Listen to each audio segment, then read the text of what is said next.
Welcome to Topsail Insider, where you can hear all about the businesses and events in the beautiful coastal towns in the greater Topsail area of North Carolina. Coming up, today we're interviewing Emily Graham and Steve Campbell, the founders of Untitled Theatre Productions. We'll be discussing their journey in creating a community arts space, the challenges of funding a nonprofit organization, and their vision for the future of theater in Hampstead. You don't want to miss their inspiring stories and the insight into the transformative powers of theater arts. Today on Topsail Insider. It's time to indulge and experience the finest coastal hospitality on Topsail Island with Saltwater Resort and Suites in Surf City, North Carolina. Designed to exceed your expectations, guests can enjoy elegant suites featuring premium, luxurious bedding, fully equipped kitchens with dishwashers, 75-inch flat screens, ensuite washers and dryers, and gorgeous ocean views. With the grand opening of their newest location, you can now relax in their saltwater pool and modern clubhouse, perfect for unwinding, socializing, and private events. Book your next beach getaway today at saltwatertopsail.com or call 910-886-4818. Saltwater Resort and Suites, redefining luxury on Topsail Island.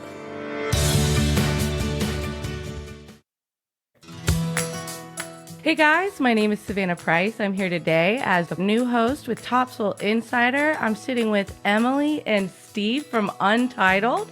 They are the founders of this amazing theater production we hope to inspire you guys with today. Welcome. Thank you for joining us. Thank you for having us. Thank you. To kick things off, can you just give us the broadest brushstroke of Untitled? What's your mission? How did you come up with the title? The mission of Untitled is really to bring community together and make arts education and performance accessible to the community.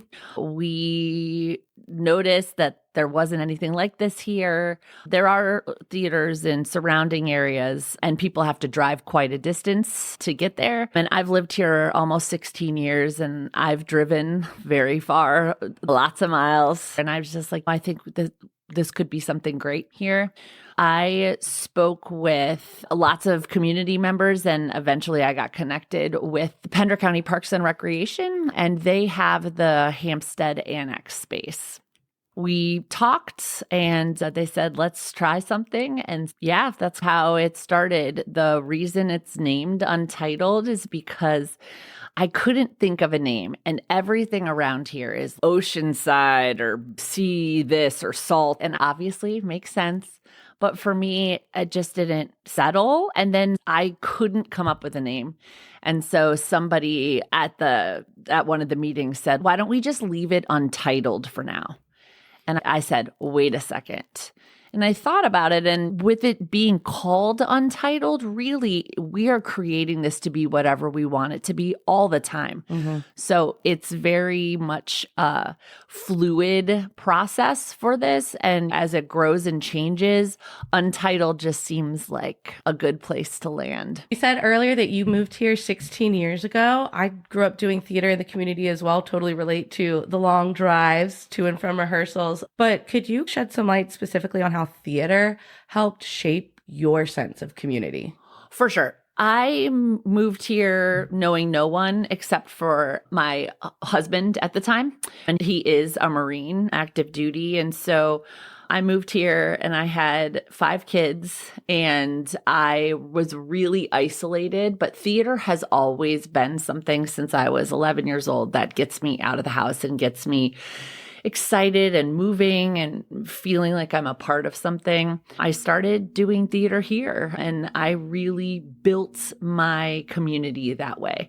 So when my ex-husband deployed 6 times during our marriage, there was always a theater family around me, where a lot of military spouses may gravitate to other military spouses, which is amazing and great. I found myself gravitating towards my theater family, and my children all do theater, and every single one of them has done something at least once. And so I just surrounded myself that way. And that's how I survived that kind of time of my life. Absolutely. Yeah. Steve, your journey with theater started in LA. Is that correct? That's where my journey to Hampstead started. Ooh. But I'm a northerner. Pennsylvania, New Jersey, New York. So tell us a little bit about how you ended up in LA and then from LA to Hampstead. All right. I went to college in Philadelphia at Temple University, and then decided after 4 years in Philadelphia that I should probably get off the East Coast for a little bit. So I spent a year outside Chicago in Rockford, Illinois, where I did professional theater. Funnily enough, which is like 45 minutes from where I was. Yeah, which is crazy. My thought being I was going to go to Second City and study there. And then I was getting the trade papers, and I'd been in Illinois for a year, and they said, what to do, that was a front page, what to do when you move to New York or LA. And I said, what the heck? So I moved to New York, and I lived there for 11 years, got my master's degree from the Actors Studio, met my wife, got married, and then when we got married in 2009, we said, you know what, we don't have a kid yet. If we're going to move across the country, now's the time, and she's an actress as well. So we moved to LA, lived in LA, had a child, lived there for 11 years, and then during COVID, we just went, ooh, this industry is going to change again. And luckily, just before COVID, my wife, sometimes she'll say she retired from acting, but that's not truth, because I don't think anyone ever retires. She was literally just in our holiday show. We're not letting her retire. She just refocused and got a full-time job, thankfully, right before COVID, and that allowed us to move across country because it was a remote job. During COVID, we drove across country to visit my parents who live here in Hampstead and have for 15 years. So we've been here at least once a year, every year for 15 years. So I knew the area, and we stayed with them for a month during the summer of 2020 and thought, why don't we try this area? Moving back to the East Coast. Yeah, moved back to the East Coast. It definitely feels more like home. I loved the West Coast, but it never really felt like home. Yeah. It was just the friends that we surrounded ourselves. That was the home. So that's the part we miss most. Back to community, yeah. Now that you guys are both in Hampstead at the same time, how are you guys linking up? How did you guys cross the magical paths? The first and only private message I've ever sent to a stranger on Facebook. Yeah, I had a public meeting regarding interest, like a public interest meeting with collaborating with Pender County Parks and Rec. And we had it at the Annex. And before it, Steve had reached out to me via Facebook and had just given me a brief snapshot of what he does and what his background is. And then we spoke on the phone for quite a while. And then he came to the meeting, which was really well attended. We had over 100 people attend the interest meeting, which love to hear it. For Hampstead, I feel really good about that. And so that was in fall of 2023. Okay. And our first show was called Hometown Holiday, and we were doing it at the Annex. It was the first thing we were going to be doing, and I just looked at him after I met him. I was like, do you want to come on board and direct this with me? And at the time, it was be my assistant director, and he was like, yeah, let's go. It was the first of many times where I said assistant director, and you were like, assistant director? I was like, yes. Yeah. So we have that tendency to think on the same page. Yes. And that's how it started, is just like that. But I will say, though, when I met Steve and his wife, I felt like I'd known them. We are so very similar sense of humor. We think very similarly in the theater, in the choices we make. So it made things very easy. So Steve was my assistant director for that first one, which he also ended up writing. Yes. Love. Which was very cool. And then I directed Steel Magnolias for Thalian Association at Thalian Hall last year. And I brought Steve with, and he was my assistant director there as well. And we just kept building this partnership in the coolest way. And it just has naturally progressed to where we are. You guys give me the vibes when I assign projects in the classroom, and I'm like, okay, you can do it with a partner. And you go, And you turn your head. Yeah. And I'm like, we're Yeah. not picking, guys. Just look at them. That is completely how it would 100%. be. Yeah. And you're excited about the project because you're doing it together. And we immediately start laughing because we're like, this is going to be We can do this, and we can do this, and we can do this, and then I guess we have to go get drinks after. Talk about this. We do. We definitely. It is much more like a family situation now. I love his wife. I love his son. He loves my kids. It's turned into the community we are seeking to build. It started with us and the friendship that we've built here first. It seems like it's coming out of love. Yeah, it's 100%. coming out of drive and support. So if you could, I keep using light puns. I'm sorry, guys. Okay. It's the stage lighting in me. Great. If we could shine a Parnell, a Source 4 Parnell. With the gel, possibly some gobos going around. What's coming up this season? Talking about projects, what are you working on, giggling about? Yes. I'm just thinking about the lighting puns because that's what we really need some help with. But Steve is directing. Do you like to light? That's my favorite tech. Okay, we'll talk. Yeah. That's Girl, we're ready. do you have just your say own go. lights? So No, sir. Yeah. Steve is directing Shrek right now on his own. Shrek Jr. It is Steve's baby. So Shrek Jr. opens in on March 27th?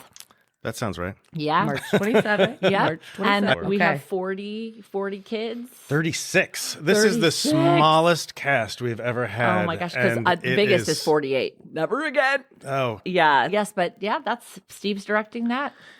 it's been wonderful and also tricky because it is the first production that we are doing, not solo, but we are. Steve is taking this. He's taking the lead. So I guess I should back up a little bit. After we did Hometown Holiday, the second show we did was Music Man. Okay. And Steve and I were co-directors then. Okay. There's no assistant anymore. Then it's like we are side by side and we both know what role we each want to take and things like that. Yeah. So we've now, ever since then, Music Man, Addams Family, and Hometown Holiday 2024, we are co-directors.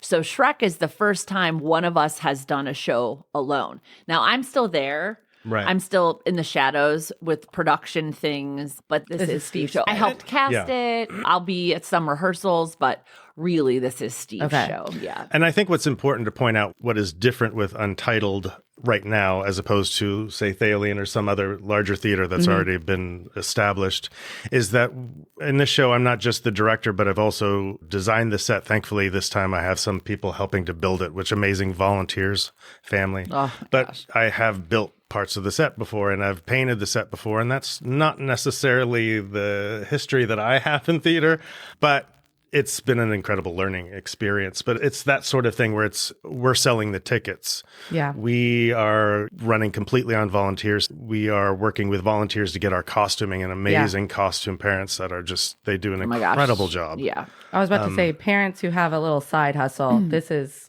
fun project. It's really we couldn't do it. We literally couldn't without the parent volunteers. And the core mission of our company is that no person, human, child, anyone should ever have to pay to be a part of our performances. So everything is run on donations, volunteers, everything. We're applying for grants. Yeah. But we're in that process right now. But really, we just became a 501c3 in December. This is all very new. And so we're just really trying to build. And I don't want it to seem like I left Steve alone for Shrek. But the reason he's doing this one alone is because I direct the rookie program for Thalian Association. And that's for children who have never done a Thalian Association show before. So I just opened that show last weekend, which is Alice in Wonderland. And then I'm also directing Mary Poppins right now for the main stage at Thalian Hall for Thalian Association. And I needed to do those, and I couldn't possibly take on Shrek at the same time. So that's why we're So kind what's of doing after Shrek? Do you guys know? Or like how many musicals are we doing a year? How many straight plays? that. That's a great question. I would love to give that a straight answer, but what it is really is that we are growing. Okay. So we are aiming right now to do 3 to 4 productions a year. Right now it's been solely focused on youth, really, but we are aiming as soon as humanly possible to start an adult program as well and do an adult show. That is really high up on the priority list. We're very interested to see how many people locally here in Hampstead and also people from all over that will come out. Correct. Yes. When we did the first hometown holiday, we had 10 adults come out. So we would need a few more than that, but we did cast all 10. Yes. And they were amazing. And 75 kids. Yeah. At least. We definitely ratio 10 kids, 1 adult. Yeah. So which is normal. We're brand new. Nobody really knew us. Now, my theater community, my theater friends are starting to say, "Oh, Emily, when are you guys going to do an adult musical?" People have suggestions. Yeah. The more shows we do, the bigger the audience we attract, and hopefully we'll have more people come out and audition. But really, we have so many kids that come out. How many kids came for? I think for Shrek, we had something like 120 or something like that. Every 3 minutes for 6 hours. And what age group are you guys seeing at these auditions? So Hometown Holiday is different. We did 6 to 22, I think. Okay. But for Shrek and Addams Family, we did 10 and up, 10 to 18. So you'll switch up the age depending on the season, the show. Who's available. Okay, I love that. Yeah. We want to give opportunities to everyone. Yeah, but it's tricky. Yeah, so the littles. Sometimes the littles we love our littles. Yes. They are incredible. However, sometimes they just need a little extra help. And we are minimal hands on deck. Yeah. So we just have to be really mindful of that. Yeah. So we always will have a show every year that has room making for sure littles. that it's still accessible, valuing the different ages and their strengths. Yes. I think the most important thing to both Steve, and I don't want to speak for you, but I'm going to because I know this is true, is that we care so much about these people, and to see the community that has been built from the 4 shows we've done so far. When the kids see each other, they come running in and they're like, "Yay, you're back. I'm so glad to see you." And the parents are all hanging out outside of the show, and everybody's banding together for this common goal together. It is the coolest thing ever. So we are not in this to be super rich people. We are in this to bring art to this community and make it so accessible to everybody. That's just really important to us. And to see how much everyone loves each other. There's no drama, no anger. It's just a beautiful place to be. And I am really proud of that. 100%. Just to see kids be in a place where they feel safe and welcomed regardless of anything else. They just flourish, and the joy, just 100% joy that comes out is infectious. And they're I think, so proud, and their parents are so proud. And we believe firmly in having our stage represent what the world looks like. And so kids with all levels of abilities are welcome. Yeah. We are one of our favorite girls, Lily. She has Down syndrome, and she is continuing to show everybody that she can do anything. And she is part of the group. The kids love seeing her. She loves being there. She's hilarious. She does everything that everybody does. It's a beautiful way to show that don't judge a book, right? Yeah, and you guys are holding the space for them to open the book, Completely. to show people what's inside. She does it every single day. She shows us exactly who she is and how amazing she is. She's love. And she's funny. Yeah. And it's just, but it's important. Since we're not charging the kids anything to do this, they're not paying for costumes. So any socioeconomic status, on in. If you can't find X, Y, and Z, we're going to help you. We just want everybody there to feel welcome and safe and happy. Yeah. Same, guys. So now the hard questions. Ooh.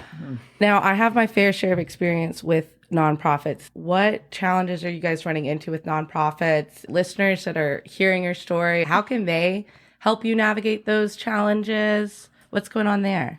The challenges are all very fresh and new, considering we just started in January. A new one. Yeah. Ooh. The whole thing is a challenge. It's a learning curve in every turn in the road, because it's just having to start fresh and learn a new skill for everything, from finding the ticketing platform that we're selling tickets and then run the box office, starting camps and getting the camp platform up so that we can accept registrations. And then we need to build the curriculum for that, which is in the works. And then we have a cabaret coming up, a benefit. So we are, figuring out how to do that. And we are doing that at the Davis community, which is wonderful. They have a beautiful stage there at the promenade. And so we are building that, and we're doing it all at the same time. Everything is being pushed forward at the same time. So it is a labor of love, and it's also a 24/7. Yeah. Which thankfully Steve has taken the lead on. I'm the founder of Untitled, essentially, right? This was my idea. And then Steve came on, and he is the artistic director, but really he is running everything behind the scenes. So I will say that Steve takes the lion's share of the work of getting everything in order that we need. Yeah. Which is hard to do when you have almost no money. So that's a thing. We're It's looking a for real funding. thing. We just, like I said, we want to be able to keep providing this to everyone for no cost, but there is human cost in that our time is just, Steve's time is just like completely gone, which it's going to work out. And I know it's going to eventually. We would love to have a space. That's really what we're working towards. Anyone who's listening, do you have an abandoned building, please, that we could just with have? great sound equipment and lights. Yes. That's really what we're working towards. We love the annex. We love Pender County Parks and Rec and are so grateful. But how cool would it be to have an art center?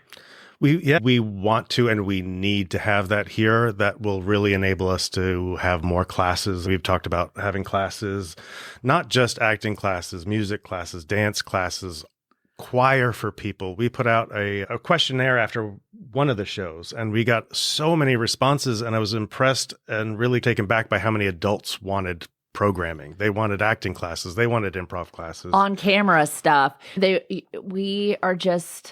We're in an area where there is a deficit in the arts, unfortunately, and the schools have cut so many things. And we want to be able to provide that. We can't do that, unfortunately, out of the annex because that is a government building. But if we had our own space, my goodness, the things that we could do. In my mind, it is like a centralized hub where people literally come and just sit in the lobby and see their friends, and they meet there. And it's just like this really beautiful place to be. And so we're really hopeful that some of the grants that we're writing and things come through so that we're able to at least start to make our way towards that goal. Yeah. We are imagining it. We are making it happen. Manifesting. Yes. Even Hometown Holiday 24, it took place at the Hampstead Arts Center. Yes.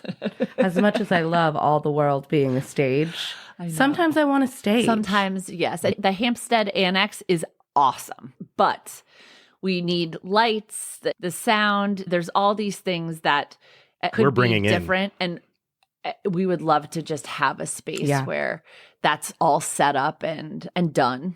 Pie in the sky, but I think we can make it happen. I do believe it. This idea started in August of 2023, and here we are in I almost said January. It's not January. In March of 2025, and we've done 4 shows. We have 3 shows on the horizon, a cabaret, a golf tournament, all these things that we never could have imagined, and they're happening. So I do think this can happen. We just have to have the right people hear this and see our shows and believe in us, and then I think it's gonna be great. So I want to talk a little bit toward the parents or the kids. What are rehearsals like? What can parents expect schedule wise? How often are the kids rehearsing? We try to make that very accessible as well. So we start our rehearsals at 7 p.m. so that our sport kids can Yes, do the their sport sports kids. Uh-huh. and then come to us afterwards. So Tuesday, Wednesday, 7 to 9, and Saturday, 10 to 12. And that seems to work really well. And then the last 2 weeks, We kind of do a double tech week. So Monday through Thursday, really, we do 5 to 9. We take Friday off. Saturday, we do 10 to 2. And then we really start the tech with all the lights and the sets and everything on that Sunday, 5 to 9. And then we just run through until we have the show. So then summer camp, what's summer camp going to look like? oh, summer camp's going to be amazing. It's awesome. This is Steve's baby. Yes. So we have a lot of things in the works, a lot of plans. We're going to have special guests come out each week. Each week is going to be different. We are going to kind of mold it around the group of kids that we have. We are going to teach a little bit of everything. We are going to do improv. We're going to do lots of games. We're going to do crafts. We're going to do dance and movement. Audition workshops, technique. techniques. Yep. Yeah, we're going to do it all, and it's going to be a blast. I think what's different about our camp is that we don't have a theme.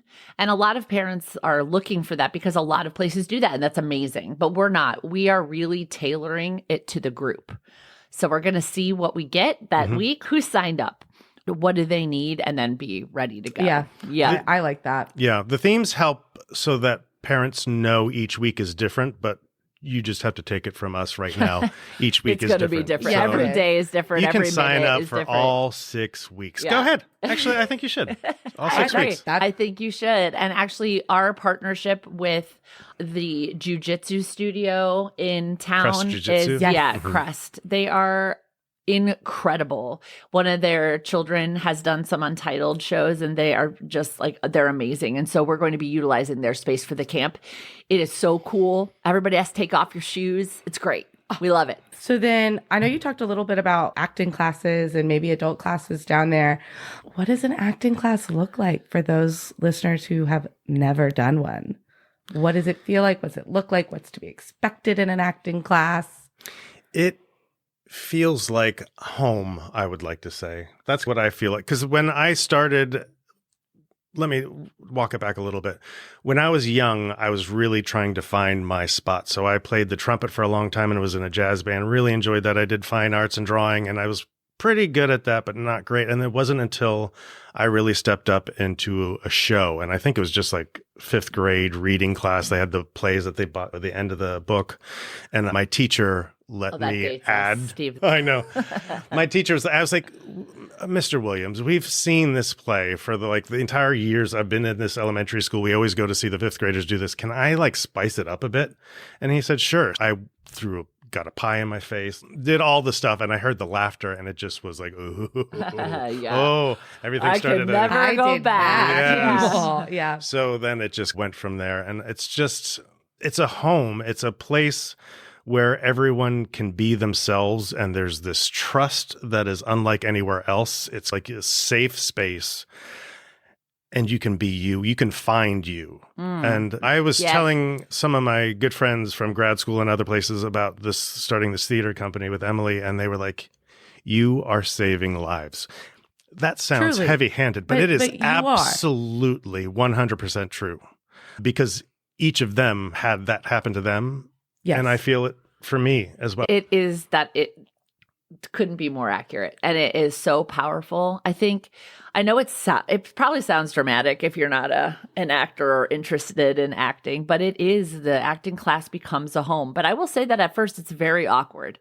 When you come into that acting class the first time, it doesn't feel like that. It feels, oh my gosh, what am I doing? It does. Yeah. Give it a couple weeks and these are your people and you are you and you are cherished for being you.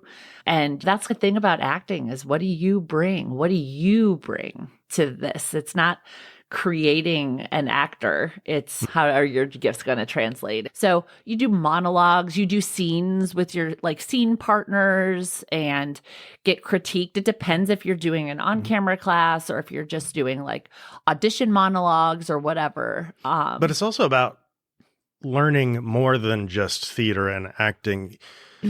I tell you, if you can get up in front of a group of people that you don't know and audition and do a monologue or sing a song, I don't think you're going to have too much issue going into a job interview. Oh my You're going to gosh. be so much farther ahead than anybody else. Getting up in front, doing any public speaking, learning how to assess a situation, learning how to work with people that are different from you. Lawyers, Yeah. nurses. Yeah. I think we Seeing the bleed world, into- seeing the world from a different perspective, empathy. I went to college for theater and theater acting and directing. And I've done it since I was 11 years old. It's a really long time, listeners. But I am a therapist. I'm a mental health therapist by trade. And some people might think that's a huge leap, but it is not. And my theater degree absolutely set me up for this career that I have. And it makes me confident in public spaces, and I can hold my head high. I'm not worried to speak in front of people. I understand how important my voice is and to use it for good. And yeah, that's what you get from an acting class. It's not just learning a style of acting. It's all of these other things. I feel like honing the acting skill is almost maybe the last thing. the last thing, you know, and building that. You're just describing the foundations you need to perform, which is all these amazing, wonderful human people skills. Yes. So I'm going to do a little bit of an improv with you guys right now. Oh, cool. Let's do it. Buckle up, buttercups. We're ready. One word at a time, sentence. I want you to tell me your plan for Untitled, your goal for let's say a year. Let's have Emily start with the word. You got to make one sentence. Create safe place to create beautiful art and community together. Guys. See? I know we started and I said as my first, and is that really a word? It's just a letter, but No, we got it's there. a thing to say. I would accept it in my class. I do think that the growth is dependent on everyone. It can't just be Steve and I saying, please listen to us. This is going to be a community effort where we get people to recognize the joy that this is bringing. If you could see the people in the audience when they are watching on these shows, it is nothing but smiles. And it is the best feeling ever. I want to bring that kind of happiness and joy to everyone. We need people to come see the shows. We need people in the seats. And then we need people who are really interested in helping our community expand in this way. Investing in programs like these. Yeah, the growth here is huge, and it's all industry. And somehow they pave paradise and put up a parking lot, right? That's the song. There's so much more here than that, right? We don't need to just make lots of money. We need to make beautiful art and community. And that's what we're trying to do. So somebody out there listening, please hear us. We are so ready to go and take this to the next level for everybody. This is not for Steve and I. This is a labor of love for our community. Yeah. Yeah. And we've only gotten this far with the support that we've had. And I really want to call out Stephanie Styons and my wife, Kate Campbell. And there are so many more people to call out. But those two, I think I really want to shine a spotlight on, to go back to the lighting puns. Yeah, Stephanie she's really our chief of staff. I know that sounds like very political, but she is. She takes everything on. She is the one who organizes volunteers. She's doing the golf outing. She's helping us with the cabaret. She is helping with grant writing. She really helps with every aspect of this. And then Steve's wife, Kate, my gosh, like just beyond sacrificing all the time that Steve is pouring into this as a part of his family. She also is helping us with all of our finances and really has put her heart and soul in it as well. I know she believes in this. I know 100%. She believes in us. And so those two specifically, but my gosh, we could talk we have people doing our social media. We have people doing all of our costumes. We have an attorney. We have accountant. All these people that have just stepped for up. Everybody in the theater community. Yes, and their kids come, and we have our somebody website. Yes. Oh my gosh, our website. We have a new website called UntitledStage.com.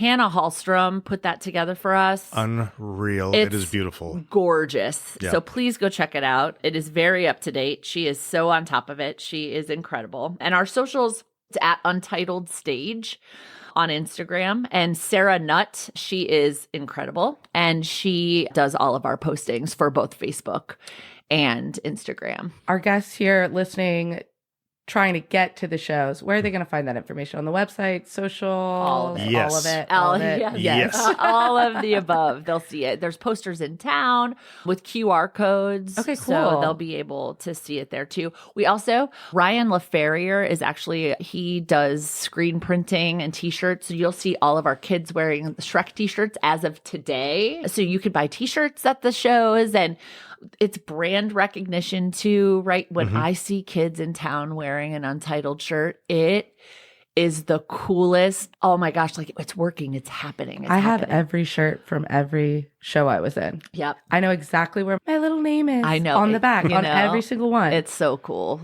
And he's been amazing to work with and make sure that we are stocked with gorgeous shirts for all of our shows. So we really, it takes a village. So we have the most beautiful village. So how could I go about purchasing a ticket? Am I buying ahead? Can I buy at the door? Am I Yes. reserving a seat? It's general admission at the Annex, but you just go to our website, and the first thing you'll see there are where to buy the tickets for whatever shows are coming up. And it is easy. It's and all right there. It's all right Cash, there. credit Yeah. card, both. So at the door, you can pay cash if you Okay. want to get it. The thing with the tickets for Untitled is they actually sell out pretty quickly. And Good to so know. we really encourage you to buy them in advance. You buy them up front? Yes, but there's a chance it's sold out, which has happened a lot of times. And if you see a poster in town, you can just scan that QR code and it'll take you you right directly there. to the ticket Yeah. site. Mhm. Awesome. Yeah. All right, before we go, what is the one thing that you would like to leave listeners with today? You go first, Steve. Thank you so much. I really appreciate your giving attitude. We are here to create community where everyone is included, everyone feels safe, and everyone can be their best self and create art. I would like to thank people in advance for helping us, because I know you're just going to want to after you hear this. I would also say thank you to everybody who has supported us thus far. And thank you to my business partner over here, who is pretty much the best that you could possibly have. This would not be what it is without him. Oh, shoot, I'm blushing. But really, this is about people and community and kindness and art. Thank you guys for joining us Thank today. you. I Thank had you. a blast doing our It little was so improv fun. performing. Yeah. I'm not going to stop with the light puns. Please don't ever. And I won't. You're going to continue that straight to doing lights for us. Yes, I am. Yes, you are. As we take our final bow, Oh, I see what you did there. remind us again of your social medias, where we can find your information, how we can get in contact with you guys.